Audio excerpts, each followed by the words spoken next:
उन्होंने बताया डॉक्टरेट का डिग्री मिला, तो मैं बोल सकता हूँ डॉक्टर हूँ, लेकिन अपने को मज़ा तो कंपाउंडिंग में ही आता है। तो जो कंपाउंडर का जो मज़ा है वो डॉक्टर में नहीं है।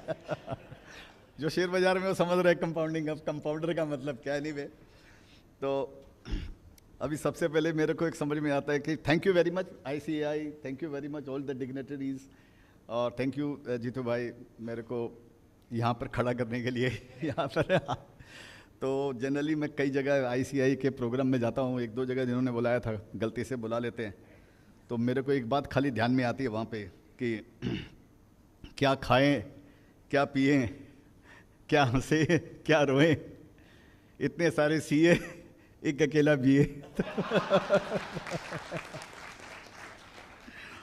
तो दूसरा ऐसा है कि मेरे तो जिसको बोलते हैं ना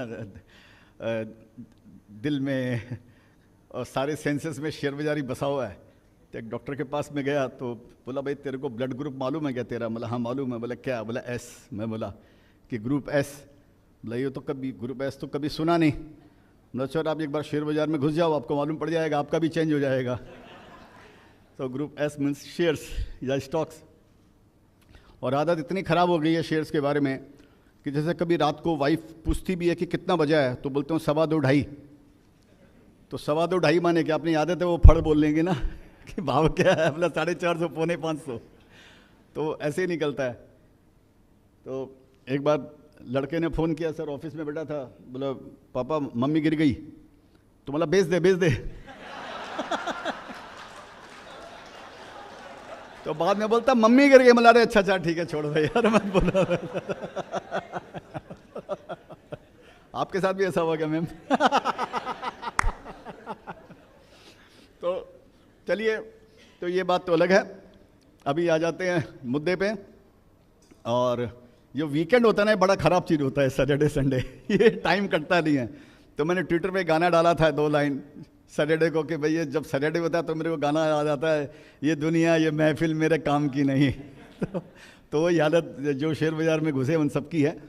तो कमिंग टू द पॉइंट, जो मेरे को बोला गया है नॉलेज, करेज एंड पेशेंस, तो उसके बारे में वो चलाएंगे कि मैं मुँह से ही बोल दूँगा? वो है प्रेजेंटेशन, वो भरत जी का प्रेजेंटेशन है शेरा का।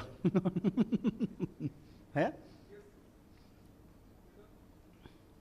फर्स्ट स्लाइड 2002 से 3 से 8 का फर्स्ट स्लाइड।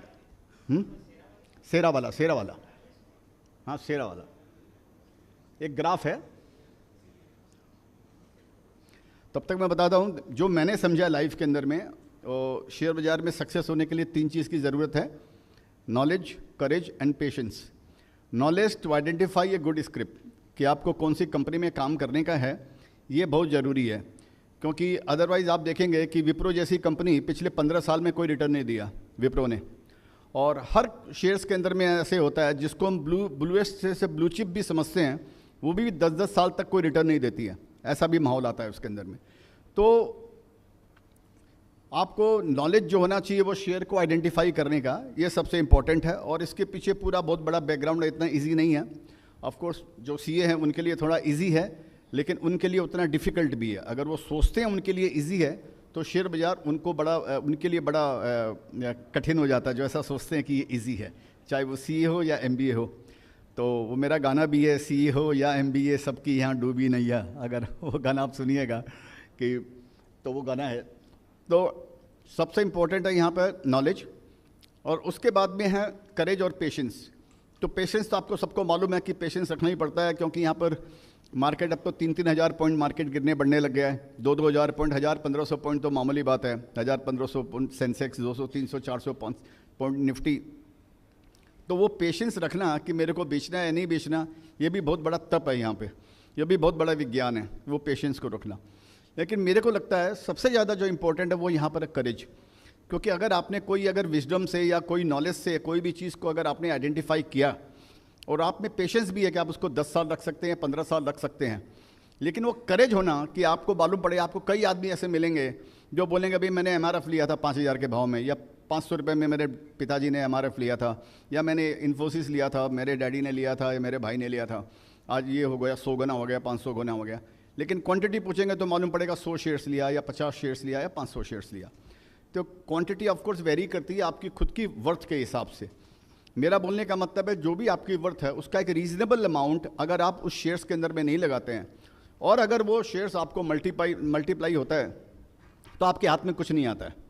तो इस बोलकर मेरे को ये समझ में आया मेरे एक्सपीरियंस के हिसाब से कि यहाँ पर करेज बहुत इंपॉर्टेंट है। और करेज आप देखकर भी नहीं सीख सकते हो, करेज आपको करके ही सीखना पड़ेगा आपको। कि जैसे स्विमिंग के जैसे है कि स्विमिंग आप किताब पढ़ के स्विमिंग नहीं सीख सकते हो, आपको उसके लिए प्रैक्टिस करना पड़ेगा। तो इस बोलकर ये बड़ा इंपॉर्टेंट रहता है मेरे ख्याल से करेज। ये कुछ तो आपको डीएनए में आता है और कुछ आपको प्रैक्टिस से करना पड़ता है और कुछ ऑफ कोर्स इसके डीएनए का भी आपका बड़ा इंपॉर्टेंट है। क्योंकि आप देखेंगे जो प्लेयर्स समझिए क्रिकेट में आप देखिए जो प्लेयर्स खेलने के लिए आते हैं वो शुरू दिन से उनकी जो शैली होती है, जो खेलने की तरीका होता है उनका, वो शुरू दिन से मालूम पड़ जाता है कि वो एक आते हैं जो जैसे राहुल द्रविड़ आएंगे तो वो अपने हिसाब से खेलेंगे, बॉल टू बॉल खेलेंगे, और दूसरा कोई आएगा, कोहली आएगा या दूसरा कोई आएगा तो चौके छक्के मारेगा। तो वो उनके डीएनए में रहता है, उसको फिर वो फाइन ट्यून करते हैं उसको। तो करेज बहुत इंपॉर्टेंट है शेयर बाजार के अंदर में। लेकिन अगर वही करेज भी दो तरह की तलवार है। अगर वही करेज अगर आपको ऐसी जगह लग गया कि बिना नॉलेज के या कोई ऐसी शेयर्स में लग गया तो मालूम पड़ा 10-15 साल आपके करियर के निकल गए और स्टॉक्स ने कोई भी रिटर्न नहीं दिया। तो इस बोलकर करेज के लिए नॉलेज बहुत ज़रूरी है कि राइट जगह आप स्ट्राइक करें, ये सबसे ज़्यादा इंपॉर्टेंट है। नाउ कमिंग टू, उनके पास नहीं है तो मैं ऐसे मुँह से बोलूँ? अच्छा, तो ये सेरा सैनिटरीवेयर एक शेयर्स है जो मैंने 2000 मैं ईयर में गड़बड़ कर सकता हूँ, शायद 2004-05 के अंदर में मैंने लिए थे और उस समय करीब 70 रुपये का भाव था। और 70 रुपये के अंदर में मैंने को जहाँ तक मेरे को ध्यान है कोई 2.5-3% मैंने कंपनी का लिया था 70 रुपीज़ के भाव में। और तो वो मेरे को ये समझ में आया, इसमें नॉलेज क्या है इसके अंदर में, मैंने ये समझ में आया कि उसकी जो दूसरी कंपनियाँ पीयर्स कंपनियाँ जो है उस समय 2 कंपनियाँ थी, तो एक कंपनी बिक गई उस समय और वो जो कंपनी बिकी तो उसको जो सेल्स थी उसका डबल प्राइस उसको मिला। और बराबर भरत जी, मैं गलत नहीं बोल रहा हूँ ना उसको भरत जी कंपनी में थे उसमें, मोदी जी, इनमें भरत भी और मोदी भी है, सारा आज का जो हिंदुस्तान है सब इन्हीं के अंदर में तो वो हाँ, ये कहाँ से है? नहीं, इसके पहले वाला 3 से 13, हाँ ये, हाँ वही इसको हटा दो। ये 313 वाला आप ग्राफ खाली देखिए, ये नीचे में दिखा रहा है 0। तो मैंने 4-5 में इसमें एंट्री किया, उसमें 70 रुपये का भाव था उसका और 2-3% लिया। वो 70 रुपये वाला आप ये समझिए 2011 तो अलग है, 2008 के अंदर में 114 रुपया हुआ। लेकिन जो 114 रुपया है ना, ये एक्स बोनस है, तो 225 रुपया हो गया था। तो 70 रुपया वाला शेयर जो मैंने 4-5 में लिया वो 2008 का जो बुल मार्केट था, mother of all the bull market, उसमें 225 रुपया हुआ। अगर मैं उसको कम बोनस के हिसाब से कैलकुलेट करूं तो, या इसके हिसाब से चलते हैं तो समझिए 35 रुपया में लिया, वो 114 रुपया हुआ। 35 वाला शेयर 114 रुपया हो गया, मैंने करीब 3 टाइम मेरा शेयर्स हो गया, 3-3.5 टाइम। लेकिन मैंने कोई शेयर बेचा नहीं। और जब लीमन ब्रदर्स की क्राइसिस आई तो वो शेयर वापस घट के 30-35 रुपया हो गया। तो मेरा जो कॉस्ट प्राइस था वो शेयर्स वहीं पर आ गया, बल्कि मेरे को नुकसान था, फिर भी मैंने शेयर्स नहीं बेचा। उसके बाद क्योंकि मेरे को उसके प्रोडक्ट पे भरोसा था, मेरे को कंपनी पे भरोसा था, मेरे को इंडियन इकोनॉमी पे भरोसा था, मेरे को हाउसिंग सेक्टर पे भरोसा था, मेरे को हाउसिंग सेक्टर में लगने वाले जो चीज़ें हैं उसके अंदर में मेरे को भरोसा था। और खाली 3 ही कंपनियां बची थी, 2 लिस्टेड थी, एक डीलिस्ट हो चुकी थी। तो मेरे को लग रहा था, और कंपनी ने एक्सपेंशन चालू किया था और 2005-06 के बाद में, तो मेरे को लगा कि शायद ये कंपनी इनको आउटबीट कर सकती है, आउट परफॉर्म कर सकती है अपने पेयर्स को भी। तो 2008 में भी जो मैंने रोक के रखा, उसके बाद में आप देखिए 2011 में वो 250 रुपया बिका। ठीक है, तो वापस मेरा वो 35 रुपया वाला शेयर या 26 रुपये वाला शेयर 250 रुपये में 10 टाइम्स हो चुका था वो, और 250 वाला वापस घट के 150 रुपया आया 2011 के अंदर में, जब वापस मंदी आई। और उसके बाद में 2013 में 567 रुपया होगा ये शेयर्स, 567। तो समझिए 26 रुपया वाला शेयर 567, 20 गुना हो गया। इसके बाद कब आ जाना भाई? हाँ भाई साहब, इसके बाद वाला। तो ये तो हो गया 13 की कहानी है। और 13 के बाद में जो उसका राइज हुआ, पहले 3000 रुपया हुआ, 3000 रुपया वाला वापस 1500 रुपया हुआ। मेरी कैपिटल आधी हो गई, मेरा जो मेरा एसेट था, आप सोचिए वो 3000 वाला आधा हो गया। और वो 1500 वाला वापस 2017 में 4300 रुपया हुआ। 4300 रुपया वाला वापस 2000 रुपया हुआ। और 2000 रुपया वाला वापस अभी 8000 रुपया है। कल 9000 रुपया का भाव था, 8000 रुपया मैंने 8200 में बेचा, जो लास्ट लॉट मेरा बचा हुआ था। अब इसमें कहानी है कि ये लिटरली 16,000 का भाव है ये, अगर आप उसको कम बोनस अगर इसको कैलकुलेट करें तो। और मेरा अगर 8,000 भी कैलकुलेट करते हैं समझिए तो इसके अंदर में 180 रुपया मेरे को डिविडेंड मिला। और जो मेजर डिविडेंड आया वो 2010 के बाद में आया। उसके पहले कंपनी 2 रुपया, 2.5 रुपया, 3 रुपया डिविडेंड देती थी। 2010 के बाद में 50 रुपया, 25 रुपया इस तरह से डिविडेंड दिया उन्हें। तो आप ये सोचो कि सपोज जो 70 रुपया वाला मेरा कॉस्टिंग अगर मैं पकड़ता हूँ तो वो शेयर में मेरे को 180 ने 360 रुपया डिविडेंड मिला मेरे को, क्योंकि मेरे डबल शेयर्स पे मिला। तो 5 टाइम्स तो मेरे को खाली डिविडेंड मिल गया। अगर मैं एफडी से कैलकुलेट करूं तो 2005 से लेकर 2023 के बीच के अंदर में अगर आप एफडी में पैसा अगर डालते हैं तो आपका पैसा डबल होता है या 2.5 गुना होता है। मेरा पैसा 5 गुना हुआ खाली एफडी के हिसाब से अगर देखें तो, खाली डिविडेंड के अंदर में। तो मेरी जीरो कॉस्ट है। वो शेयर आज के दिन कम बोनस अगर पकड़ूँ तो 16,000 हो गया। आज के दिन तो 18,000 है, मैं बेच दिया तो 16,000 है। तो ये इसके अंदर में स्टोरी है। ये लॉन्ग टर्म का करिश्मा है, ये राइट कंपनी को पकड़ने का है। और ये ऑफ कोर्स इसमें तकदीर का बहुत बड़ा योगदान है। ऐसे ऐसे बीच के अंदर में ऐसे ऐसे झटके आए कि मालूम पड़ा आपका जो पोर्टफोलियो है वो चारा नहीं हो गया, आठा नहीं हो गया।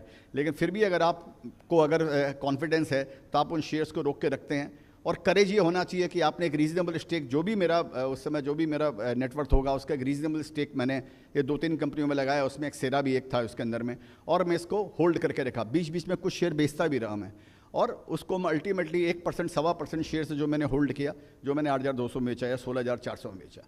तो ये कहानी है नॉलेज की, करेज की और पेशेंस की। तो यही आज की थीम है, यही आपको करना चाहिए। मैं सारे मेरे गानों में यही बोलता हूँ, मेरे सारे कोट्स में ये बोलता हूँ, मेरे सारे स्पीचेस में यही बोलता हूँ कि यहाँ पर लॉन्ग टर्म इन्वेस्टमेंट के अलावा दूसरा कोई रास्ता नहीं है वेल्थ क्रिएट करने का। और बाकी तफरी करनी है, मज़ा करना है, जंगली रम्मी खेलनी है और ड्रीम 11 खेलना है और उस पर मोबाइल के ऊपर में वो सब करना है, तब तो बहुत सारे रास्ते हैं। तब तो यू आर वेलकम। ब्रोकर सब अरबपति खरबपति बनते रहेंगे, उनकी बिल्डिंगें बनती रहेंगी और आप लोग हम लोग यही करते रहेंगे कि आज 5,000 आ गया, आज 5,000 लग गया, कल क्या लूँ, परसों क्या बेचूँ। तो ये यहाँ का कहानी है। तो यही मैं बार बार बोल